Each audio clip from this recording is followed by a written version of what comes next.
Hello, everyone. Hi. Um, Hi, everyone. My name is Lane Preston, the studio coordinator for furniture design and wood. Welcome to our summer faculty lecture series. I want to welcome our virtual participants watching tonight, as well as our board of trustees and national council. Thank you for your support. Tonight we will be hearing from our own William Lanzillo and Marco Sanchez. Before we begin, please silence your cell phones. And for our land acknowledgement, Anderson Ranch acknowledges that our campus resides on the traditional ancestral territory of the Ute people who called the Roaring Fork Valley and beyond home for over 800 years. Through our mission to promote a wide range of arts, cultures, and voices, we commit to partner with and honor the indigenous ancestors and residents of this sacred land where we learn, work, and create. So first we have William Lanzillo, who is a sculptor whose work includes objects, performances, and interactive experiences. He received a BA from Carleton College in 2019, studying both psychology and studio art, and he recently earned an MFA in sculpture from Cranbrook Academy of Art in 2023. Everyone, please help me welcome William Lanzillo.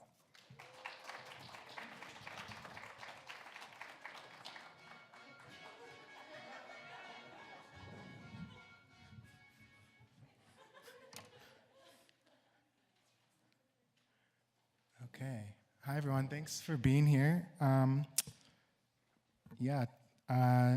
Tonight I'm going to share with you a kind of artist lecture.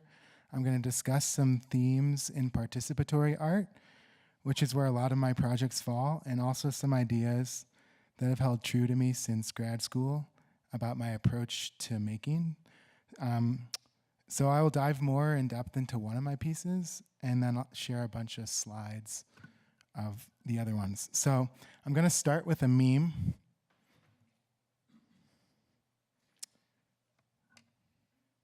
So about 2 years ago, I saw for the first time a video format that has stuck with me. The videos all have the same premise captured in their subtitles. You are the first person to see, and then go on to present apparently the most random combination of actions or objects. Often they involve an object getting dipped into a liquid mixture, and they usually all share a similar poor video quality. Y'all the first people in the world to see McLovin's ID inserted into a banana inside a microwave, as an example. What these videos capture for me is a raw desire or parody of desire for novelty and spectacle. Nothing is explained, no context is given, just a strange hypnotic action presented with the caption, "You are the first to see." What fascinates me about these videos is how they distill the drive for novelty. They promise access to something new, absurd, raw, unfiltered. For a moment, they feel like they peel back a layer of the internet to expose an inner desire, which is a spectacle for its own sake. However, the sheer chaos of these videos inevitably leads to entropy, where the specifics no longer matter. It's not about the potato or the candle, it's just about an idea of something new.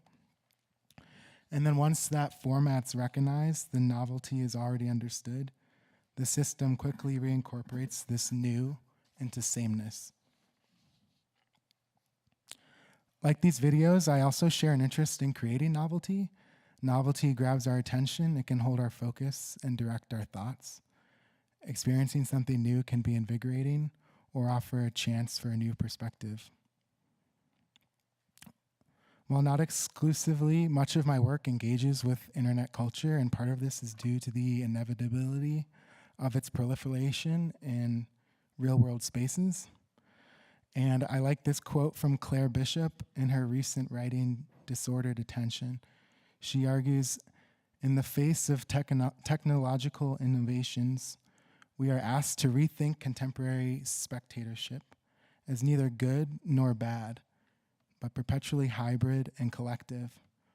Our task is to understand these emergent patterns of cultural production and consumption rather than to fantasize their disappearance.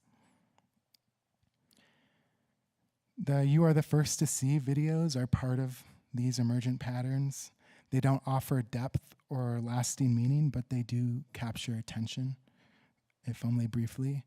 And they mirror the larger challenge for art today, how to make something that resists being flattened into sameness. With this in mind, I've come to see participation and social engagement as an important factor in communicating. And my goals are not oriented towards novelty just for the sake of novelty, but to try to collapse the distance between art and life. Novelty creates openings for change, and change creates openings to see the world anew and create new connections with others. An art experience, whether through an object, performance, or participatory event, can have fuzzy edges and bleed into the everyday.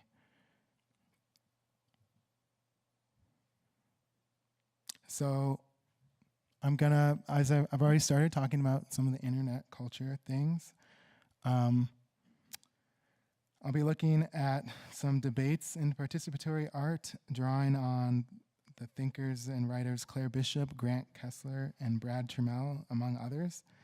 And then I'll connect these ideas to broader themes in internet culture and art that I'll talk about in my own work. So this is a piece from Brad Trammell. He's an artist and writer who first became known for his meme pages and viral images on Tumblr and Instagram. His work blurred the line between art and internet culture, mixing sculpture, photography, and circulation. More recently, he's created essays and video works that analyze how platforms shape novelty, attention, and value. And in his most recent essays, he describes today's media content as slop, a term that was first coined in 2022 and has now become widely used. So Trammell describes slop as the endless churn of content that is cheap, disposable, and designed for the algorithm, not for people. Slop feels paradoxical. It overstimulates us and bores us at the same time. Its goal isn't meaning, but circulation. And I'm reminded of the first video that I showed you. Where did all this meaningless come from? The junk has increasingly taken over spaces on the internet, especially in recent years. The writer Cory Doctorow coined the term enshittification to describe the predictable decline of online platforms. He argues that platforms move through three phases. They're good to users, drawing us in with value and novelty. Then they shift to prioritize business customers. Finally, they extract from both sides, exploiting users and vendors alike to funnel value upwards towards shareholders. This enshittification process, the moment when platforms stop feeling generative and start feeling broken, degraded, or hostile, is, I think, kind of a phase that we are in or entering.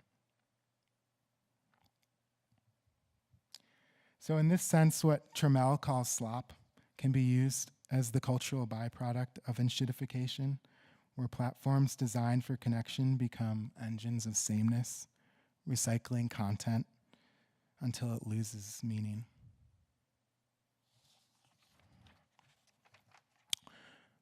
Trammell offers three ways that people respond to the increase in this content. The first is slop curation, and this would be like meme pages and feeds that sift through the chaos, finding hidden patterns or moments of beauty.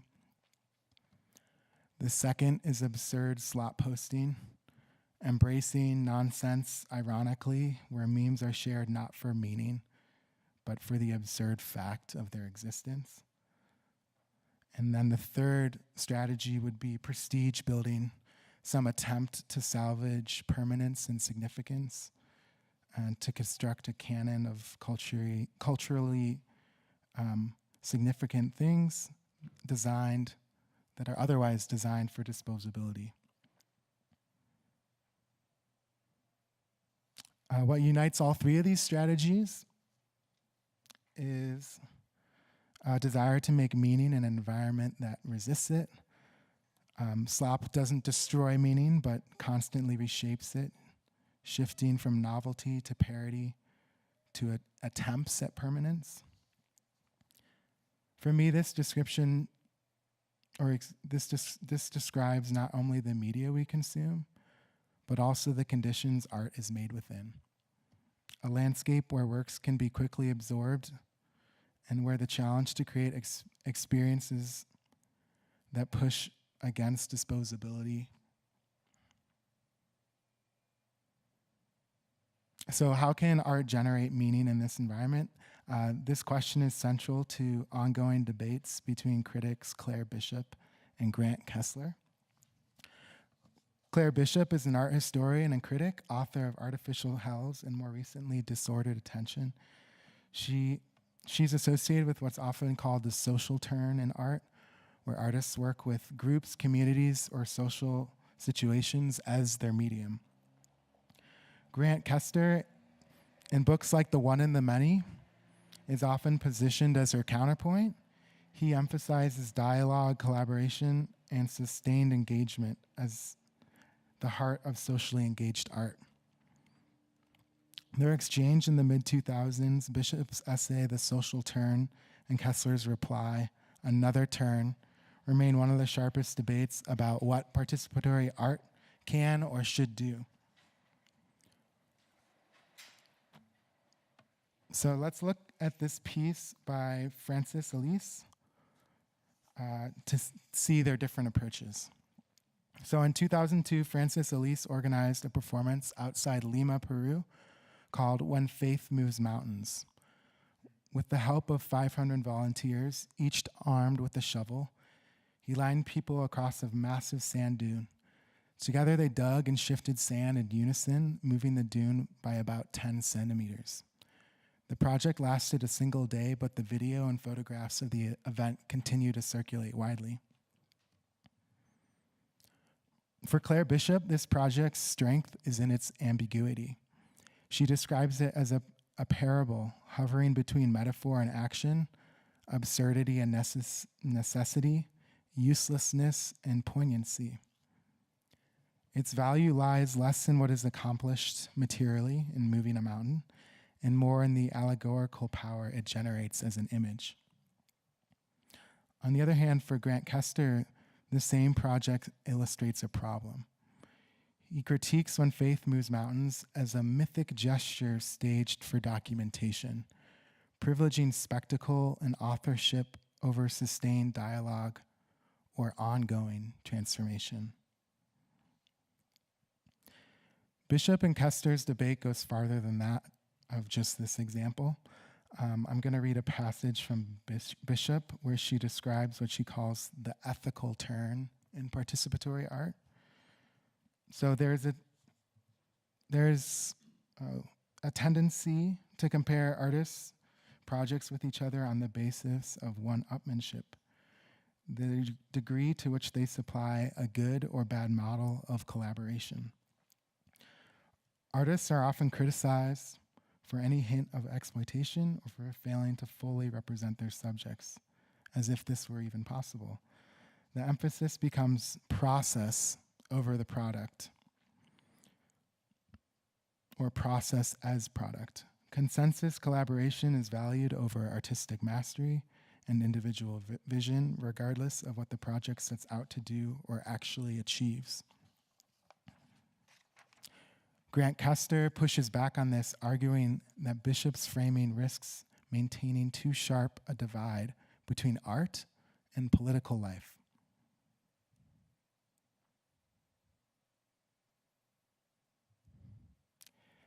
So by maintaining such an absolute division between the sequestered realm of art practice and the sphere of social or political engagement, which is always seen as a risk of compromise, this tradition has foreclosed the possibility that social interaction itself might transform subjectivity or produce its own forms of insight. Instead, we are left endlessly preparing our subjectivities for political action through a kind of deferred aesthetic re-education. So, where Bishop is wary of reducing art to ethics or consensus, Kester is wary of reducing it to spectacle and autonomy. This tension between process, product, and participation sets the stage for how I think about novelty in my own work. And a performance that embodies these questions for me is a piece I made in graduate school called Zip Connect.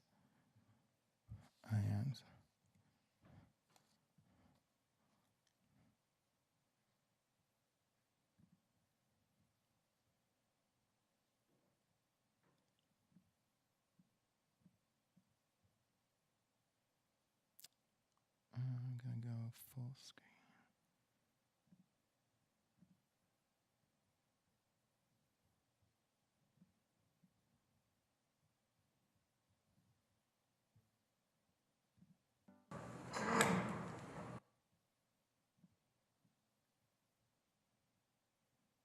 Kevin, could you change to the other screen?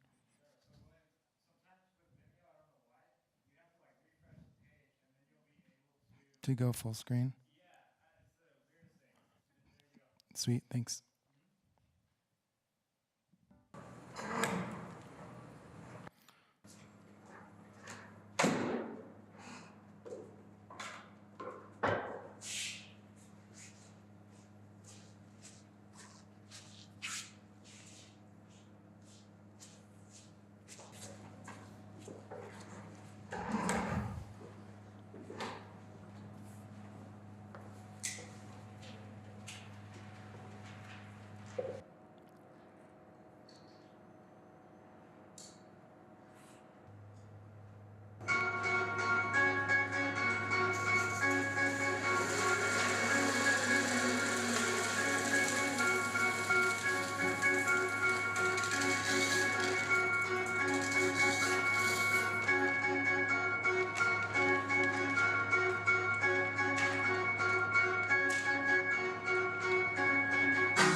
So this piece came out of trying to understand the pain and love my family and I experienced as my grandmother changed with dementia.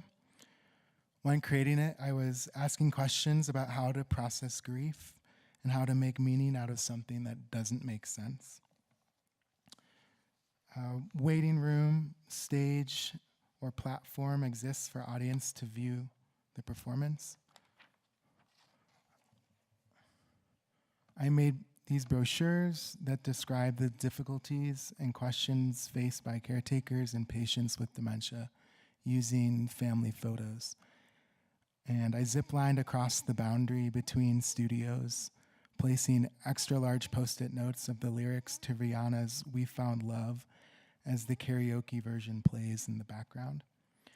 This song is both ubiquitous and common, playing on the radio or in grocery stores, but also points to a celebratory nostalgia. The architecture of the space was integral. The zip lines spanned from wall to wall above the divider between two studios. And my body became a connector, active but precarious, physically translating messages from side to side. The audience sat on a stage implicated in the performance, both being watched and watchers. The stage itself was precarious too. Its legs didn't touch the ground until sufficient weight was on it. And on one side of the zip line was a picture of me with my grandmother, and on the other side with me and my mom. And by the end of each performance run, I felt both physically and emotionally exhausted.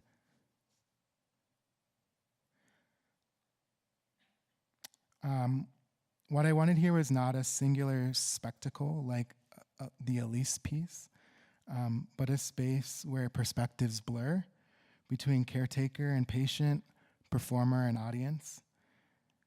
And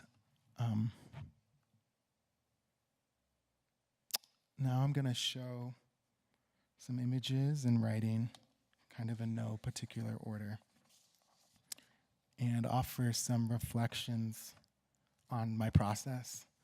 So art making is, for me, is not just about creating knowable connections, nor is it about creating a total chaos. An object or experience merges multiple representations that talk to each other. Real-time processing of an experience as ideas flow one after another can create moments where new connections emerge. They can make sense together or seem unrelated, but the experience can reorient you, even if that shift is hard to name.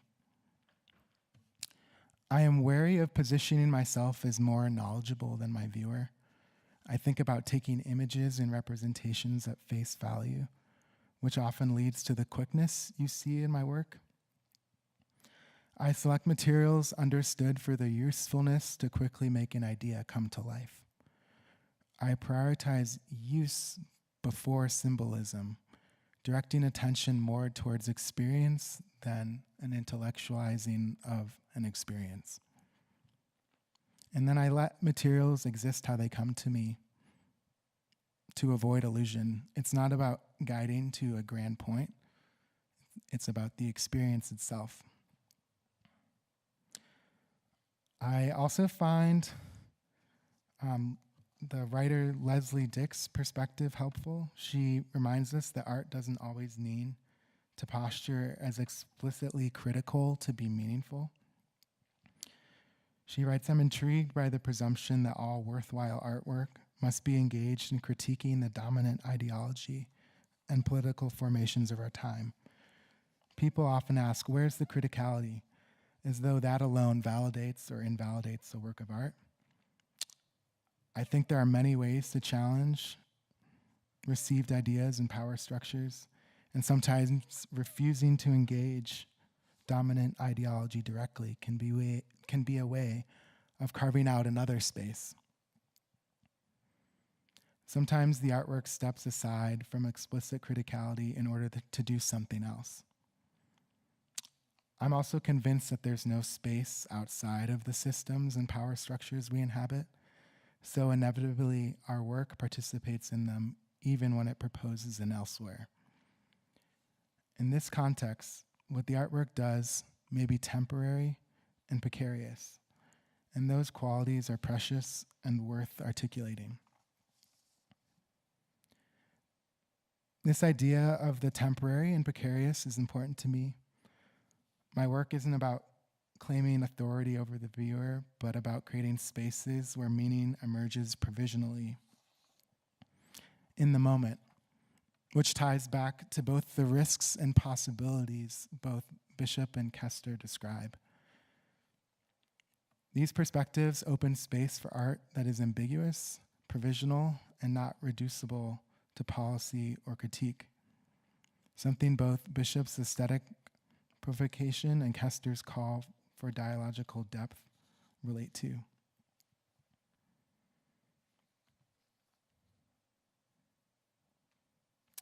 I also want to acknowledge the creative projects that I've made that might be not art, in quotes. Things like the Anderson Ranch Olympics, where I organized competitions between departments, or a magic show where I performed with real sorcery. They're not about symbolic messaging, but about creating with others for joy, for play, and for connection. In this sense, the question of whether they are art or good or bad art becomes irrelevant. What matters is the creative orientation, a way of moving through the world that brings others in. And yet, even here, the Bishop-Kester framework lingers. Bishop would point to the aesthetic ambiguity, Kester to the participatory engagement.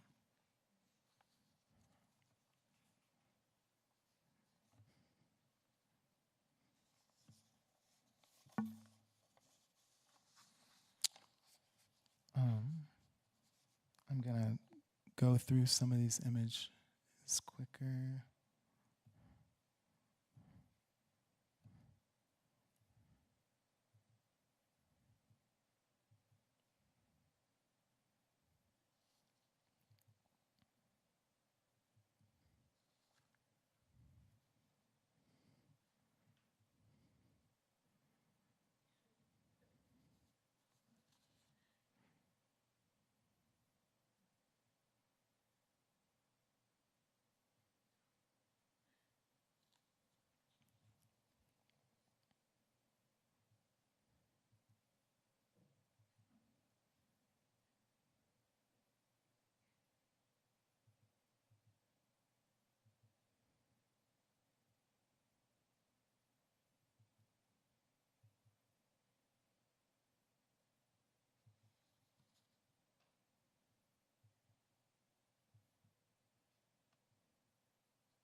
Oops, I want to show this one.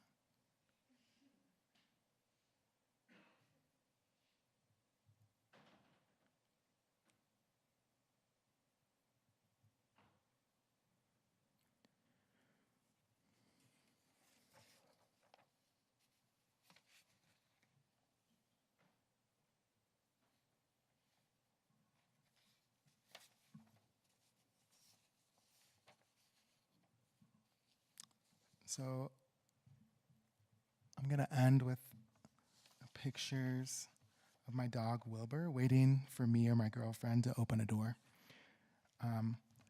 And I think about how confusing the world he navigates could be for him, and yet he is perfectly capable. He knows what he wants and that one of us can help him get there. He never asks to live in a world full of doors, but he waits and someone opens it for him, and he is off to the next thing, finding a comfy spot or sniffing something. I would never expect him to know how to open this door for himself or understand why that door exists in the first place. He couldn't understand the larger picture that this door is deemed a necessary part of the apartment complex, or know the materials it is made of or how the hinge mechanism works. I love him all the same, if not more for it. But he is also not helpless. He manages with the skills he has. He waits patiently and looks at his owners to get their attention for assistance. We face much more complex problems than closed doors. We also did not choose to enter this world with its social and institutional systems and technologies. I think we do the best we can to navigate them and shape them. But we, like Wilbur, cannot always fully understand the larger picture. There are things in this world larger than our comprehension can hold, and sometimes all we can do is wait for someone or something to give us a nudge so we can keep moving. Just as Wilbur waits for a door to open, we navigate systems we didn't choose, sometimes overwhelmed, sometimes patient. Instead of fantasizing these systems' disappearance, our task is to understand how they shape us. For me, art is one way to practice that understanding, to pause, to reorient, and to move to the next door. Thank you.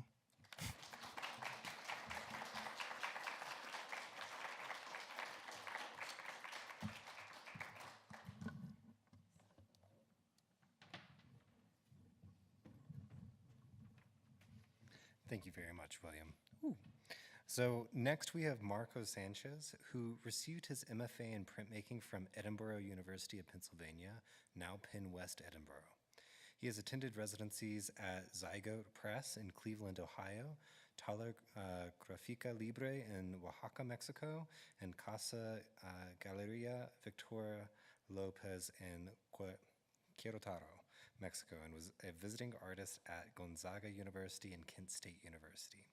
Sanchez's work has been shown nationally and internationally. Everyone, please join me in welcoming Marco.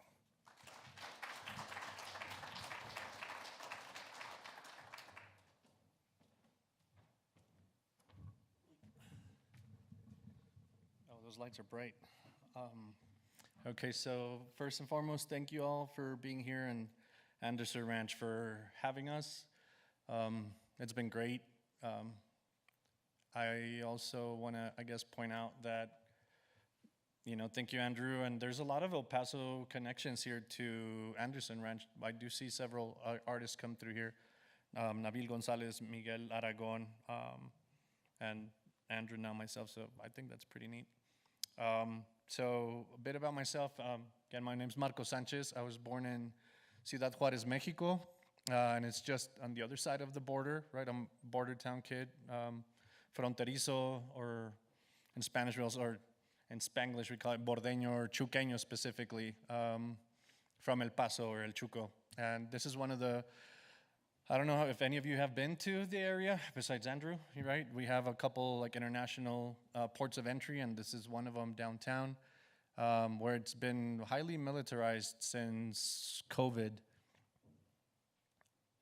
So again, a bit about myself, born in Ciudad Juarez in 1983.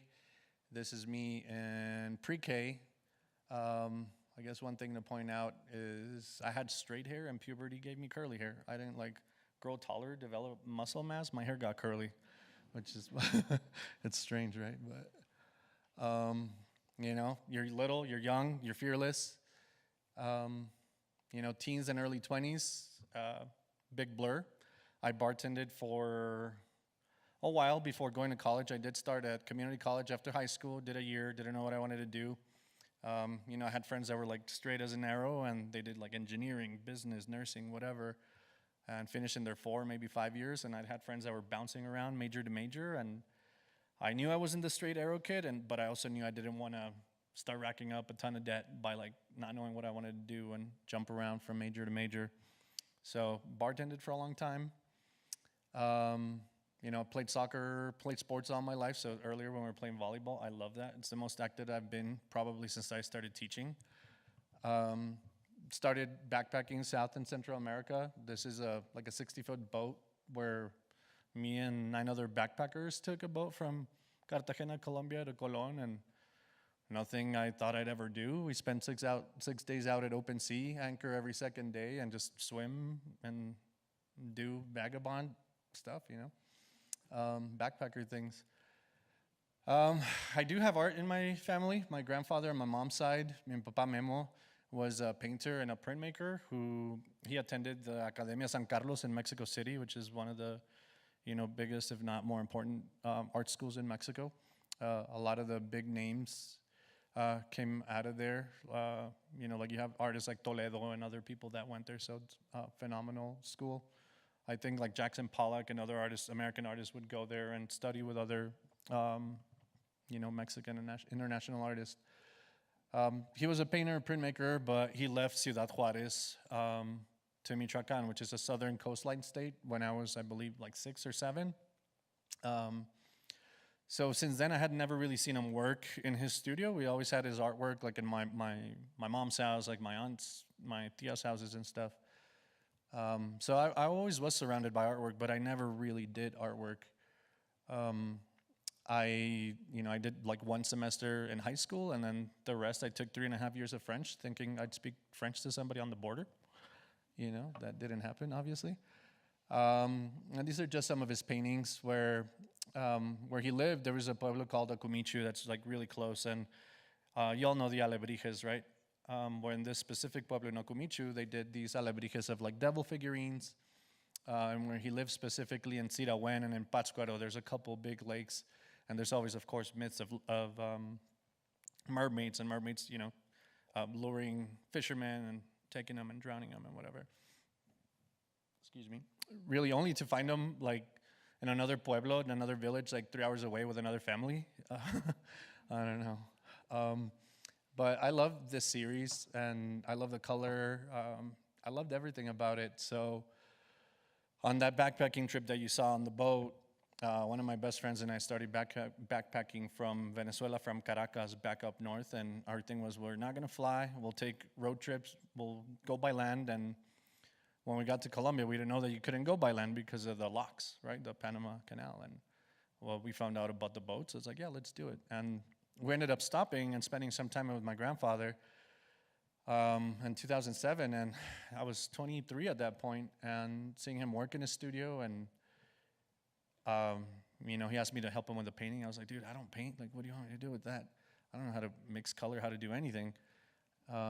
He's like, come on, like, don't be a chicken. Like, come do it. Help me if you mess up. This is what I do. I'll fix it. And so just kind of tried color matching and painting stuff, and I enjoyed it. So I decided, hell, let me go back to community college, finish like basics, my core, and took 2 painting courses and decided, hey, like, let me try it, see where this goes. Why not? Let's kind of take this a bit seriously. And from my traveling, I also figured, like, I love learning about cultures, about the food, about the music, traditions, you know.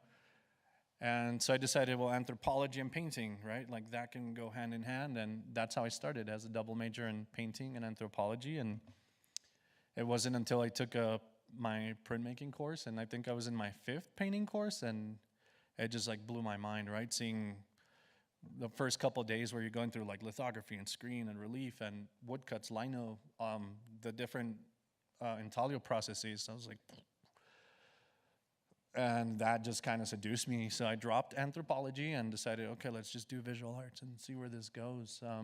So I decided to do a series, right, for my graduating like BFA, I guess, thesis show, to do a series that paid tribute to my grandfather, because ultimately he is the reason why I am within the arts, correct?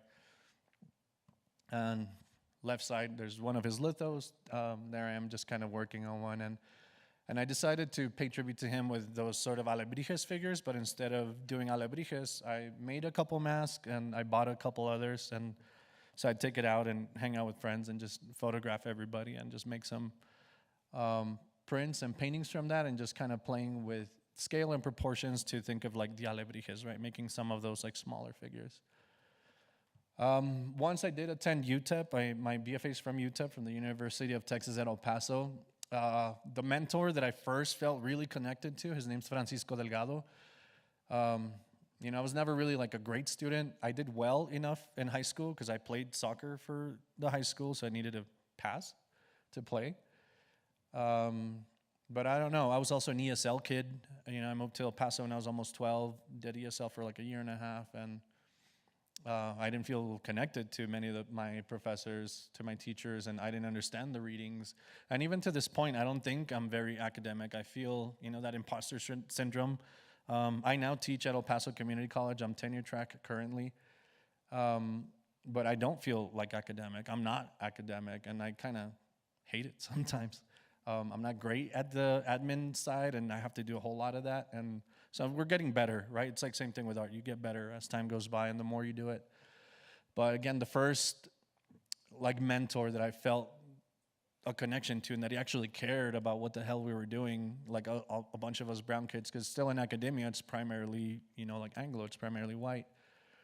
And Francisco, he was from Juarez also, moved to El Paso, lived in the Segundo Barrio, which was like a primarily Latino and like black neighborhood. So we know what that means, right? Not a lot of funding, one of the more marginalized areas in town.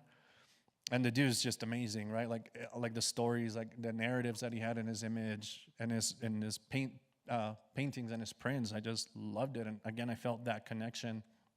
When I did start, you know, to study art, I thought, you know, art was my grandfather's art, and then like Diego Rivera, Frida Kahlo, Dali, like the big ones. And I wasn't exposed to a world of, you know, everything that's out there. A lot of the conceptual stuff, even what you guys are doing, the conceptual stuff, I'm still a little lost because I'm like, I'm not that smart.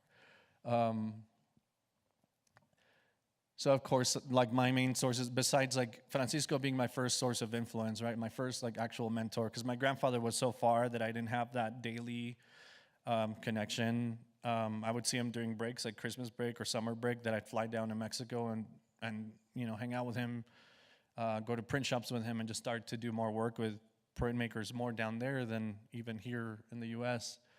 So then, of course, what I look at is the artists from the Taller de Gráfica Popular, right? Like Andrea Gomez, Leopoldo Méndez, Adolfo Mejiac.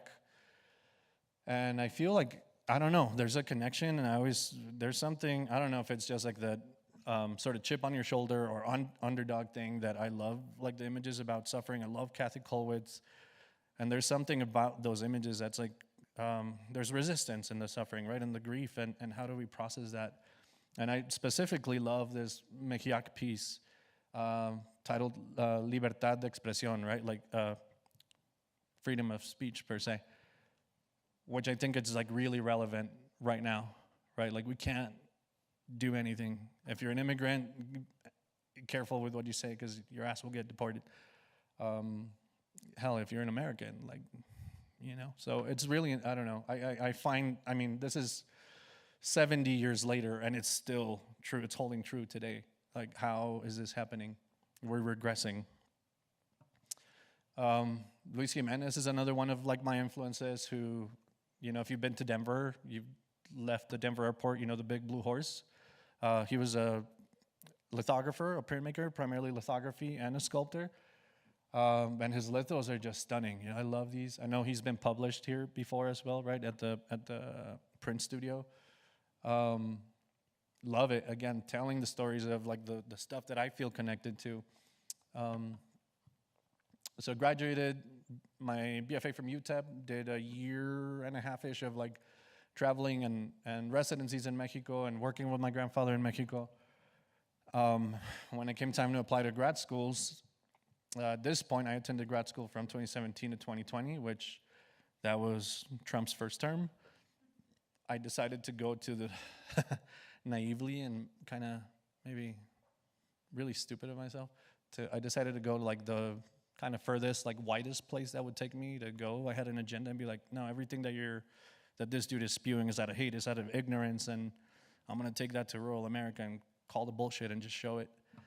So a lot of my work was really ugly at first. Not ugly. It was really reactive to, the administration.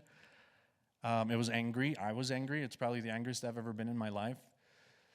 And I decided to kind of shift and do some more work.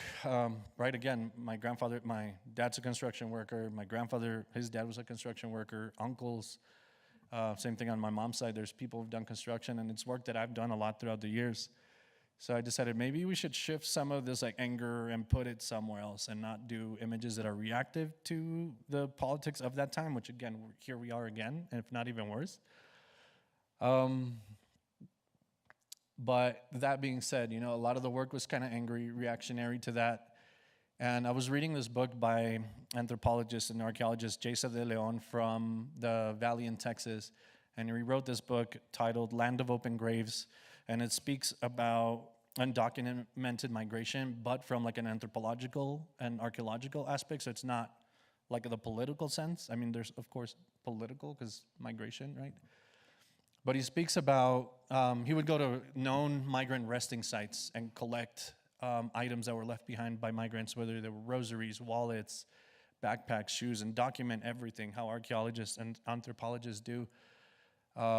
He would visit shelters that were on the south side of the border after those people that were, caught in their migration and that pilgrimage. And he would go and talk to them and just interview them and do in a humanitarian way too, not like, hey, I'm here to collect data and that's what it is. He would know them on a personal and like human level and actually like care for them. There's one part that he speaks about 2 people that are going to do the trek back to the U.S. And so he gives them disposable cameras and here's some money for when you get back to the U.S. Also call me and we'll continue this conversation and our friendship. But he also spoke about all the bodies that are missing. So the stuff that he finds, he speaks about, how many people go missing. And we never really know how many people go missing specifically through the Sonoran Desert between Sonora and Arizona, because that is the area along the border that is not as militarized because of the high temperatures. I think they can reach up to like 118, like consistently. And he would do, and I'm sorry, this is taking a bit long, but he would do these experiments. He would get pigs, live pigs, kill them, dress them how, different people would dress and set them in different places in the desert, some under like shade, a lot of shade, minimum shade, out in the middle of the sun just to see how the fauna would react to them and how, the time that it takes for a person to just go missing. And that book, man, I think, hell, I think I cried like 11 times reading that book. It just, it's a kick in the gut. So I started thinking about the anonymity, right? Like all the people that go missing, the families that never know when they where those people end up. And so I started fragmenting some of the bodies that in my work, and like the piece on the right is called Finales y Telarañas, which is like endings and spider webs, which I guess there's no real spider webs in the desert, but that's what I thought about. So a bit of just sort of, again, just kind of dark imagery. And then again, thinking about migration and living on the border. Like I've also seen the evolution of the border fence when it used to be a chain link fence like back in the like early 90s. And now it's like a tall, like, I don't know, 16 foot, 20 some odd foot wall. I mean, I think we've all seen whatever her name is. I don't know her name, and I don't care to know it. The one that was like painting it black because it gets hot. And every time I saw her and I see this print that I made, right, it's relief and etching, I think about this. And then, I always ask people, it's like, well, like, what is this piece about? And to me, right, being on the border, I know so many people, I'm sure Andrew can attest to this, that live in Juarez, live across in the Mexican side of the border. Like moms, when they're pregnant, they'll cross over the border to give birth, which is technically, they're having anchor babies, as horrible term as it may be, just for them to get the benefits, have the U.S. citizenship, and then potentially help them get, citizenship later. So that happens a lot. So for me, living on the border, it's essentially like a flip of the coin. Like you're born on one side or the other. So it is a chance of luck. Born on one side of the border or not, it is a chance of luck to be born dirt poor or middle class or, Barron Trump. Like it's a flip of a coin. And that to me, that's what this print represented, like born on either side, right? So my work got really political, and I made this triptych. So it's 3 different panels, and I made this there was an artist in Ciudad Juarez, and unfortunately where I'm from, it's like the capital of femicides. So again, that area is like really, really political on both sides. And again, unfortunately, where most femicides occur. And there's this artist who had been in exhibitions with in Juarez, and like I'd met maybe twice. She would protest a lot and do exhibitions and protest and ask, for government and for the police to stop being complicit within the female disappearances and the violence perpetrated against women and particularly by men, right? So I wanted to do that whole like 3 generation of women and sort of giving them like a sort of empowerment and bless you. Isabel, actually, I think after she started doing all that protesting and that type of artwork, she was murdered like 3 months later. So I made this piece about that. I had a cousin who I think maybe like a month after that happened, she was like sexually assaulted at a party by like 4 men. And, being so far from the border, so far from my family, I was like, well, what can we do to kind of cope and deal with that grief and deal with that anger? And I decided to do this and put myself right in the center panel, kind of like Caravaggio-ish or Salome, right, what St. John the Baptist had. And that's a way to kind of hold ourselves accountable, right, to have some sort of accountability and to reflect about us as men and our relationship with women, not just the women in our lives, but just women in general, and to be better. Separation of family started in El Paso, right? That's unfortunate, again. So attended a lot of protests, made this print about Trump when he started separating, again, children. And I don't know, stuff like this, I think being in Texas, like DI and all this other stuff, I think like as faculty, we have to be careful also to show this kind of stuff and what we talk to our students, because DI is scrapped, and literally, if any of you are offended by this, you go to my college, I could essentially lose my job. So I still don't care. I think it's still part of our job as educators and people as artists, we have a responsibility to also call out all the bullshit, to keep it short. But again, after like the angry work, I decided to do work that paid more tribute to who we are as people. And again, after that triptych, I decided to do something for essentially the matriarchy, right? And again, thinking about my grandma and my great-grandma and aunts and my mom and my sister. So I made the piece on the left, which was from a photo that I took of a flower saleswoman in Oaxaca. Pardon me. That curry, man. Jesus. I'm sorry. The one on the right, it's about La Patrona. And I don't know if any of you have ever heard of the organization Las Patronas in Mexico. No? So they're in the Gulf of Mexico, in Veracruz. And it's a group of women who help the migrants that ride on La Bestia, that ride on the train, and they stop there, and it's same thing, like a known resting sort of site. And not all the time will they stop, but they'll just, as the train is passing by, they'll give them food, they'll give them water, they'll give them toiletries, different things. And this was a collaboration with a friend who's a photographer, and she goes and she works with, or she used to go a lot and work with them down there. And this is a piece of a woman that was just like resting on a couch after a long day, and La Patrona being like the patron saint, right? Like the Virgin Mary. So that's the figure in the back. So the really ubiquitous in like Mexican Catholicism. But I decided to do her huipil, like her I don't know what you call it in English, dress? Her huipil empty, because it's like you're all like, people always pray to La Virgencita, and it's like, well, this is a person that's doing the actual work. Like she's here, she's physical, like she's not metaphysical. Like thank her, thank them. But again, like that whole aspect of, I'm not Catholic, I'm not religious, but I still appreciate this figure because of just more or less the symbolism that it's become beyond, to me, beyond the Catholic or the religious aspect. I graduated during 2020 during pandemic, so everything was canceled, right? Museums, galleries, everything was closed. So we were still tasked to do our thesis show. And everybody was, of course, just doing it through Zoom and presenting it and defending it that way. So I decided not to do that. I was like, I documented everything and I sent the file to my committee. But I was like, well, hell, I've done plenty of like outdoor like markets and stuff. Let me just set my exhibition outside my house. And so I just went and got some PVC piping, some, I don't know, wire, or I don't even remember what I got. But and just started hanging it outside. And I was like, well, there's a lot of people walking. Let me set it out and see who stops by. And they're looking, same at that back piece, 'cause it's a shaped copper plate, and they're like really interested in the embossing. They're like, this is so nice. I'm like, look at the front. Look at the image. But again, so it was strange. Like, even though you were still outside, you're still like social distance. And I don't think they were, but whatever. And it was also strange being in a place like that. So I'm trying to speak about all these issues, and it's just like,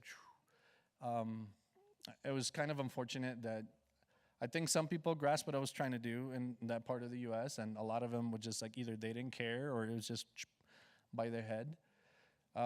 So yeah, it was not the best experience for me. My faculty members were fantastic, but like with the student body and stuff I was trying to do, it was just like, shoop. I was like, well, ni modo.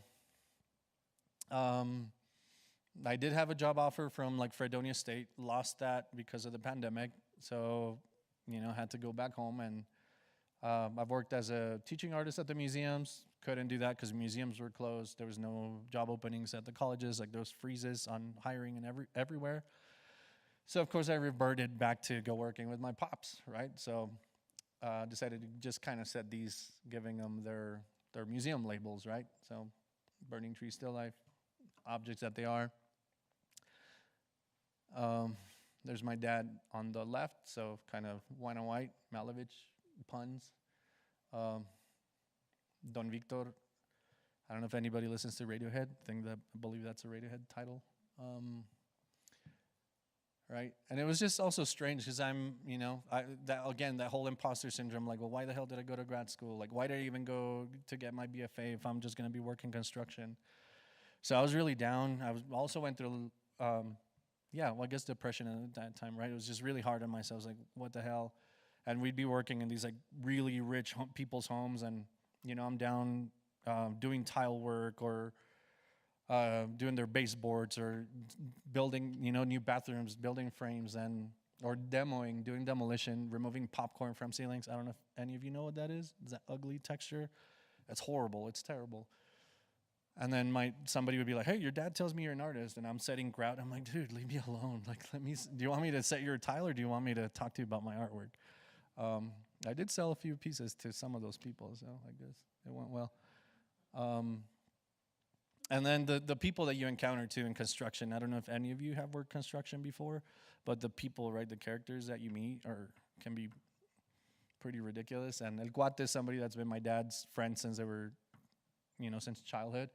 And he's always just really aggressive and too much testosterone. I'm like, buddy, like, fucking chill. Like, can you stop? He's just cocking gun and telling me a story about, I don't know, somebody that he was like getting in a fight with at like 52. I'm like, what are you doing?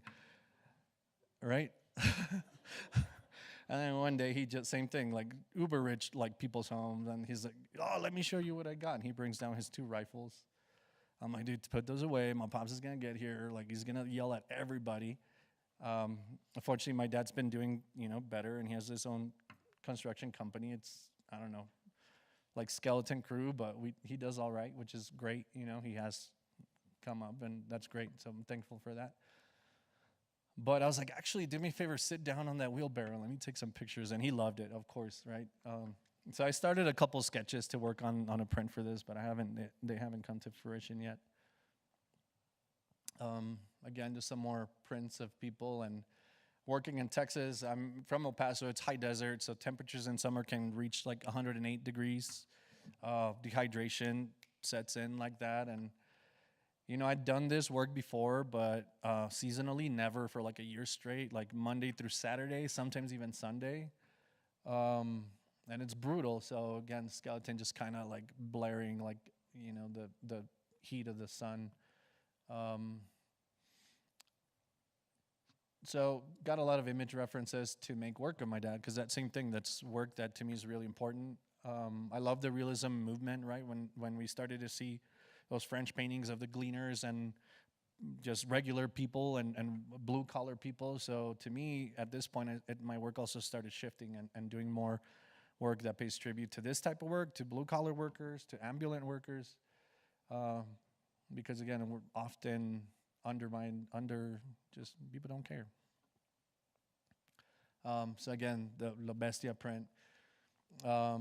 This picture on the right, I don't know if any of you, or how many of you know, there was a shooting in El Paso on August 3rd in 2019, where this dude, crazy or not, or hateful, racist, drove from Dallas to El Paso, walked into a Walmart and started shooting. He wrote a manifesto where it said, like, I'm gonna stop the immigrant invasion, right?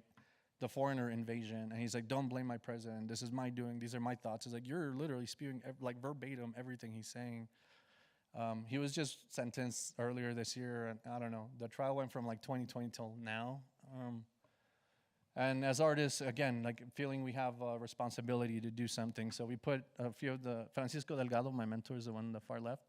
So a bunch of these are printmakers or high school educators as well. And we put an exhibition together where everything we were selling was to fundraise for the victims' families.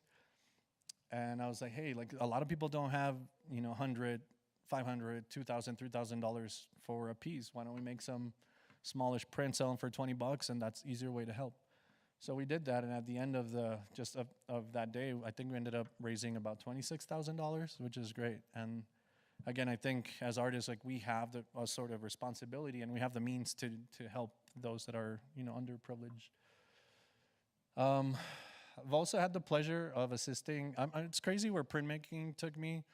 I'm so happy that I shifted from painting to printmaking, because it was the right move for me. I felt the sense of community and what I wanted to do. Definitely printmaking is what's done right for me. And I've had the pleasure of consulting with Susie Jimenez, Luis Jimenez's widow, about like an idea that she had to sort of restore his studio, kind of like the Kathy, what's her name from Santa Fe? I'm blanking. Painter? Keith, yes, exactly. George O'Keeffe. But again, the space hadn't been touched since his death in 2016, and it was a ton of work and needed a lot of money. So it was really neat to see a lot of his process. And again, that's because of printmaking. I'm in a space where somebody who I admire and love his work, it's like I'm getting to work with him. And it's always surprising where printmaking is taking me. And to me, a big thing of it is, again, sense of community and finding your people. And I know that some of you who had been here, you'll see Lee Garcia in a couple of these prints or photos, Miguel Aragon as well, Miranda Metcalf from Hello Print Fan, and her husband Tim. And I always do love going to these conferences, and again, getting to see those people that you only get to see 2, maybe 3 times a year. Again, I was invited to be part of a binational seminar in Mexico City, I think 3 years ago.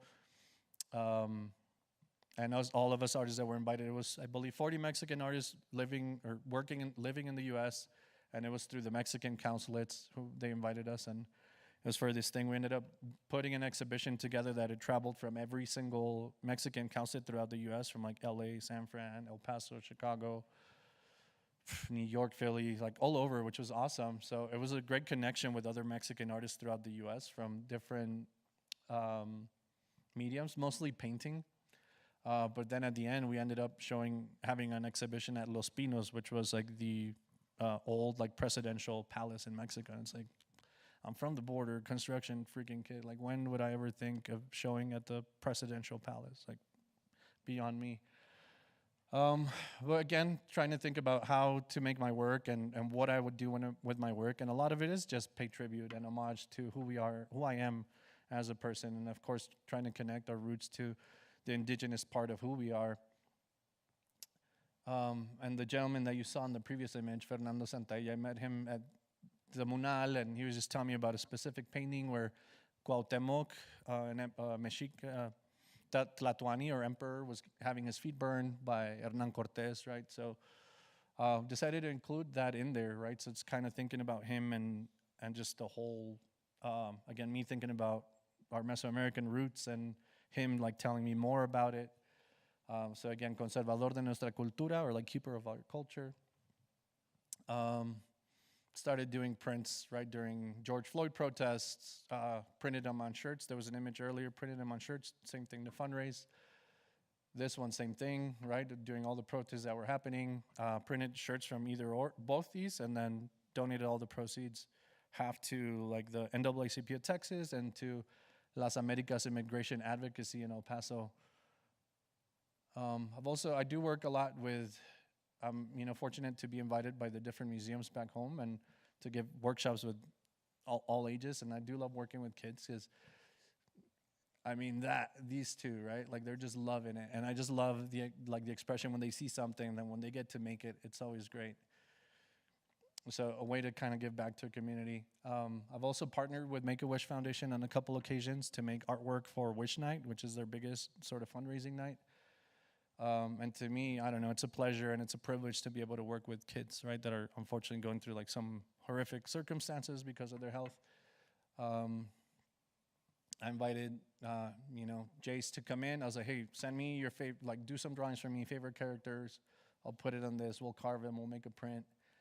And then here he is, like, decked out on Wish Night. Happy to say, print sold for, I don't know how much, but it's an auction, so it was going up and up, and I was like, yeah, that's good. Good to know.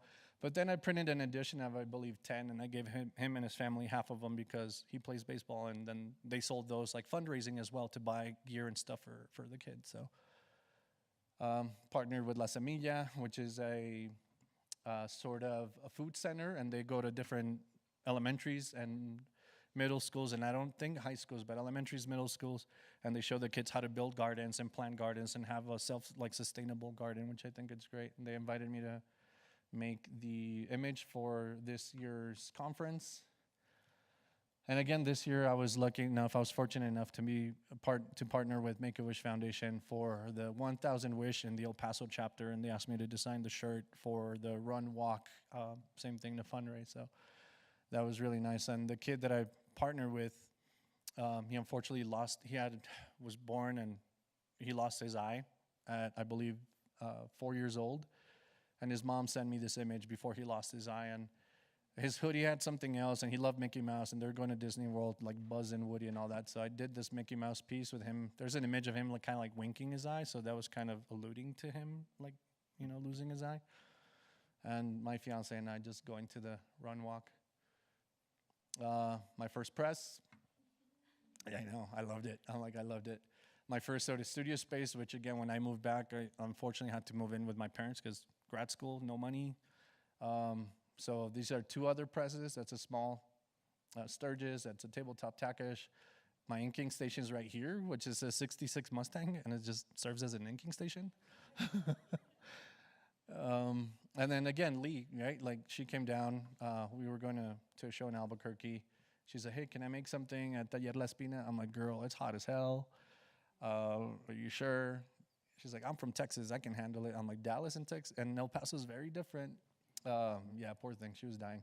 I get it. And we're etching in the back of my truck, We call it something rascuachismo, which is kind of like make do with what you have, right? Like you don't necessarily need high-end materials to make good work.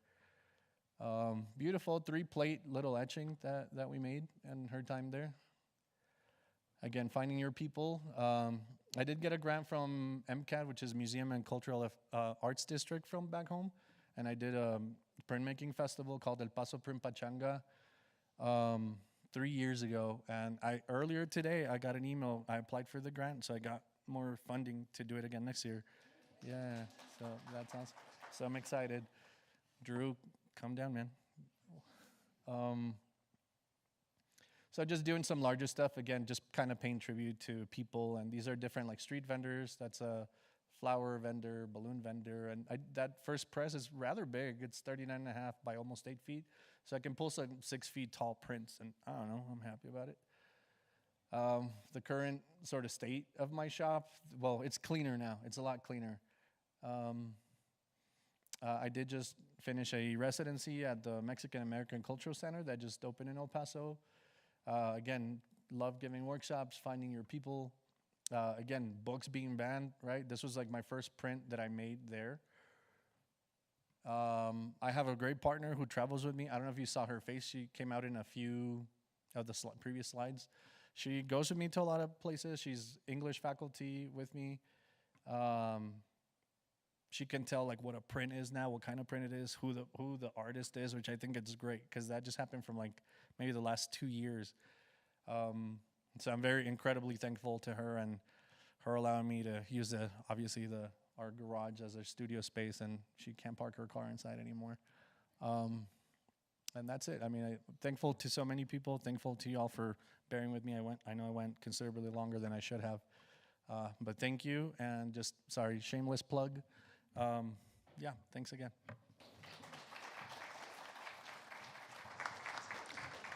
We are going to take probably like 2 to 3 questions. Don't run away.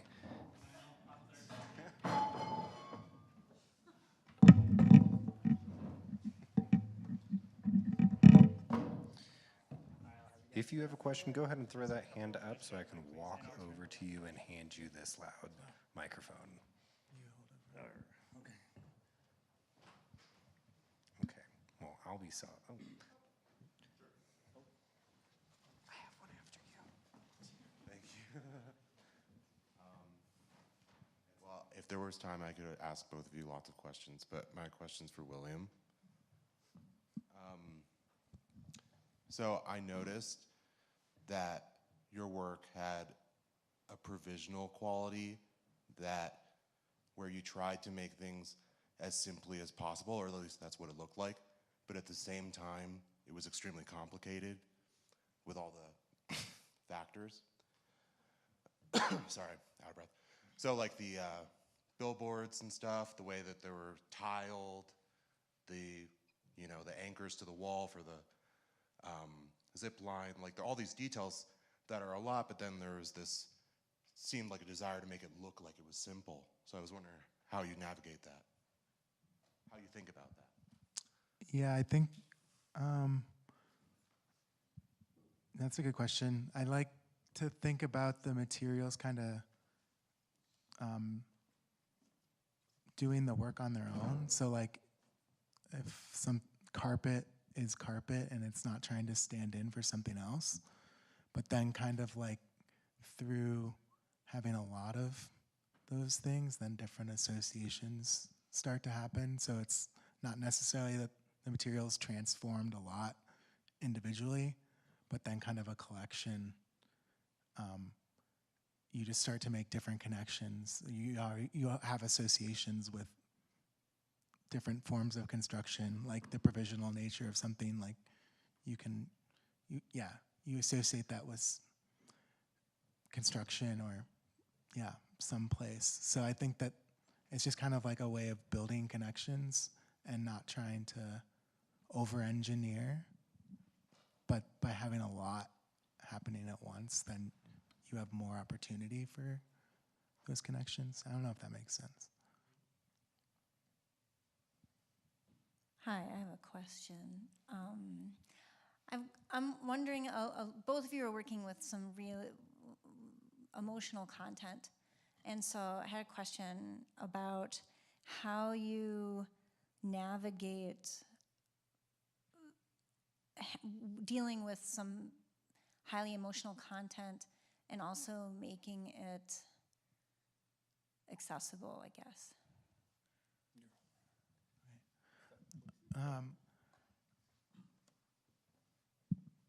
I think that I kind of maybe like approach things sideways.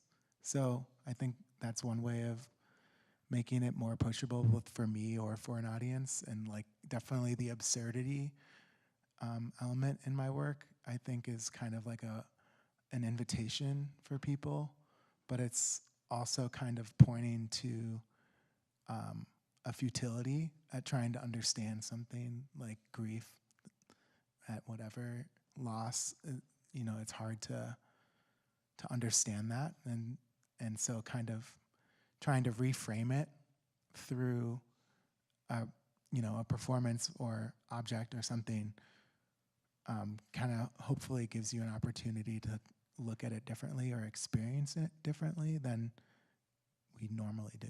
Yeah. And I think for me is taking a step back from some of that emotional content, because my time in grad school, again, that I was like really angry. I had to take a step back from that work because it does carry an emotional weight. And I was doing work. I would try and do work that is more celebratory, even if it is just like a pretty face value image. I just felt better because not thinking so much about just the horrible things that were happening while I was there. And then again now, so again, I try and approach it that way, and I don't know, it seems to work, but I can't forget it. So to me, it's interesting when artists say like, oh, I'm not political, or my work's not political. It's like, well, like it should be at some point. And essentially, like, I don't know, anything could be political, right? So I think that both of you have a very good tact in treating the creation of community like art. And I'm wondering if both of you can kind of talk about how you're navigating using your art to create community and to engage, and how it's affected your practice as it's developed. yeah, and I think to me, it's just, again, making work about like who we are, like trying to represent them as best as possible, trying to include them, giving workshops. A lot of the workshops I give are free, like some of the museums, they'll put everything. Sometimes I'll take my presses because, I don't know, I just might want to work on a larger format or anything. And I think that's great too, because there's not a whole lot of public like print shops out in El Paso outside of the university and the college. So I'm like, hey, if I can take my press somewhere and you allow me to keep it in here, like I'm happy to have it and not charge. It's just like, come, we can print, even if it's on like cheap paper, it's like, it's okay. It's about the experience of building community and making work and just enjoying the time. Yeah, I think about, even just like in the role that I have here at the ranch, helping run sculpture studio, think about kind of that and like investment in other people. And sometimes it's just like in a workshop, like listening to somebody, and even if they're trying to figure out some issue, and it doesn't have to be super deep, but I think sometimes people really respond to that investment, whether it's like a huge gesture or a small gesture. And then I think it like helps create an opportunity for collaboration, and I love when that happens naturally, like it's not really forcing something. Yeah, and I'll say one more thing. There was a show at the Mexican American Cultural Center, and so same thing. I had a piece about my father in construction, and I had a couple people that come and I guess like relate to that, and like I had a couple older ladies, almost not necessarily my grandmother's age, but close. And one lady was like in tears. She's like, oh, like that, I love that piece, because in it also said, not indispensable. What were workers during COVID that you had to be? Essential, thank you. Essential, it said essential. And this lady was like, hey, like that made me cry. My father did construction for so many years, and I saw his body break down and just how beat up like you end up, right? She said he died at, I believe, 58. And and I see the signs of that decaying in my father, who's 62 now. So even seeing stuff like that, the connection, right, and that emotion that some of the work brings to him, I think it's, I don't know, to me it's like crazy. I never thought like my work would elicit any of that sort of responses on people. Thank you both. We are going to release you. Thank you both for great lectures. Good, man. Yeah, I love your work.